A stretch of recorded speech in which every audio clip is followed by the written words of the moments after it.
And the third is irrelevance. Whenever you try to do it, they will tell you what? This is Nigeria. Now, whenever somebody tells you this is Nigeria, that is QED. Matter don't finish.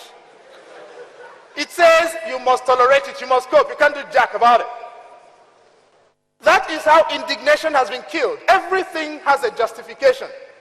If, for instance, remember all the names I mentioned are fictional, let's assume in Nigeria there's a state called Abia. And let's assume there is in Abia state a former governor called Oji. All right? And let's assume that there is in this country called a body called the EFCC.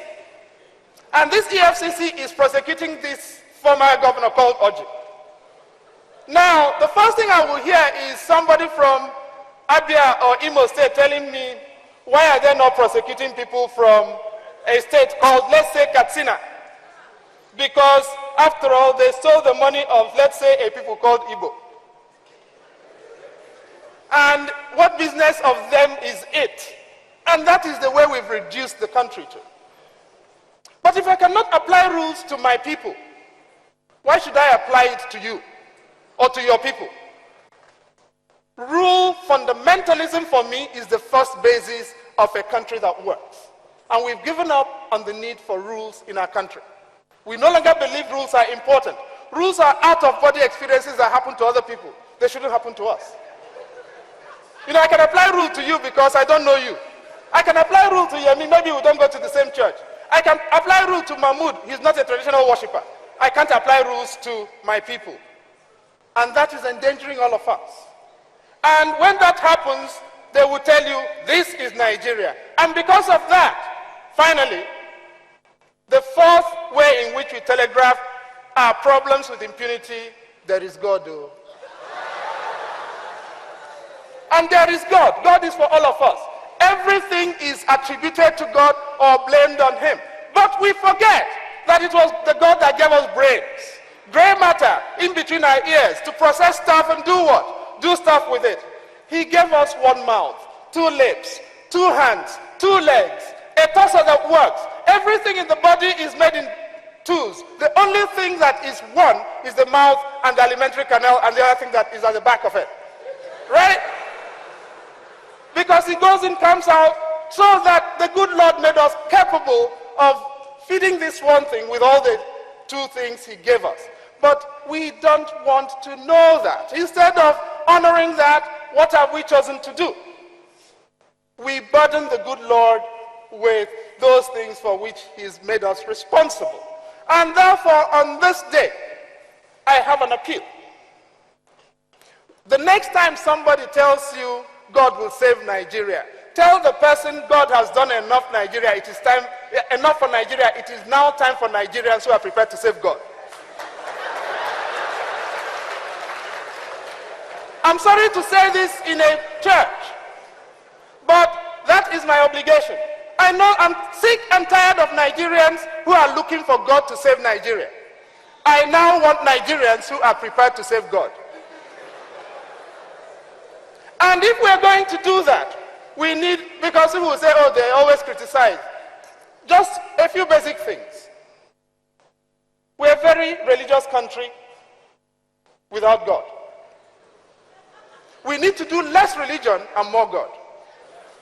And if we're going to do less religion and more God, we need to begin to care more, to show more care, to show more compassion, and to show more advertence to those who are less than us, who are less able than us, who are in difficult times, who are in trouble.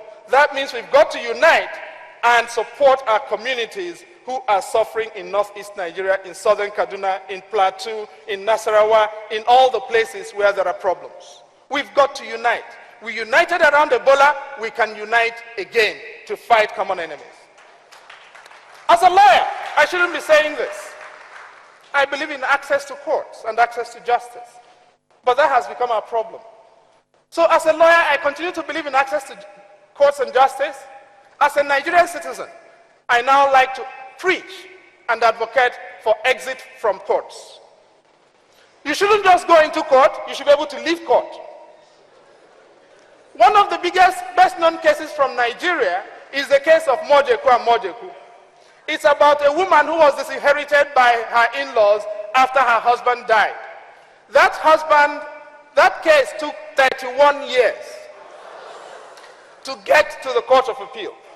Who wants to be that widow or the son or daughter of that widow who would have to go to court for 31 years paying lawyers in order to get an affirmation that what belongs to them belongs to them?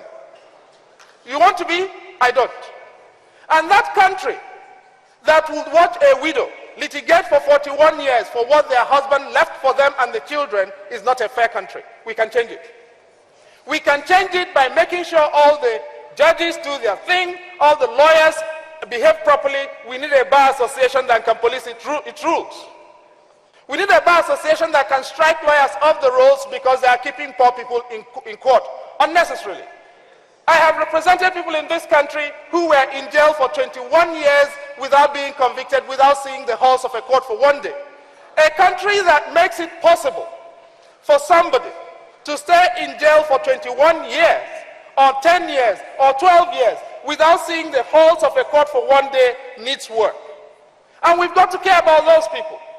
We've got to care to make sure that the people whom we employ as civil servants give us remedies. We don't need to go to court to get them and hire lawyers too. And above all, we've got to return indignation, the capacity for indignation to our country. The next time somebody tells you this is Nigeria, tell you, yes, that's right, and what are you going to do about it? Don't just stop and walk away. We've got to get back those intangibles.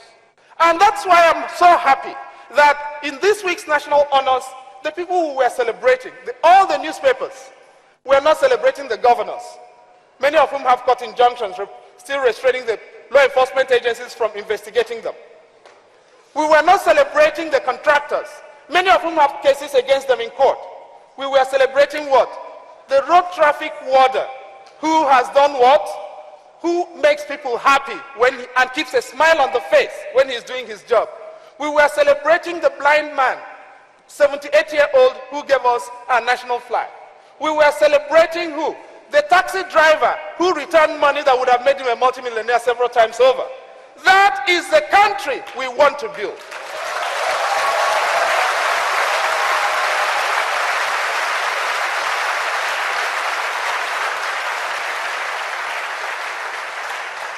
And that, fellow Nigerians, is the country I want to invite you to celebrate by standing up and invoking the second stanza of our national anthem.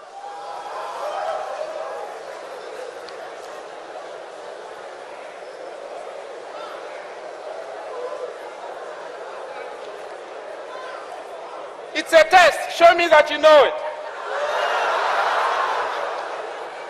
Oh, creation, direct our noble cause, guide our leaders right, and use the truth to know. In love and honesty to grow, living thus and true. Great lofty heights attain to build the nation where peace and justice shall reign.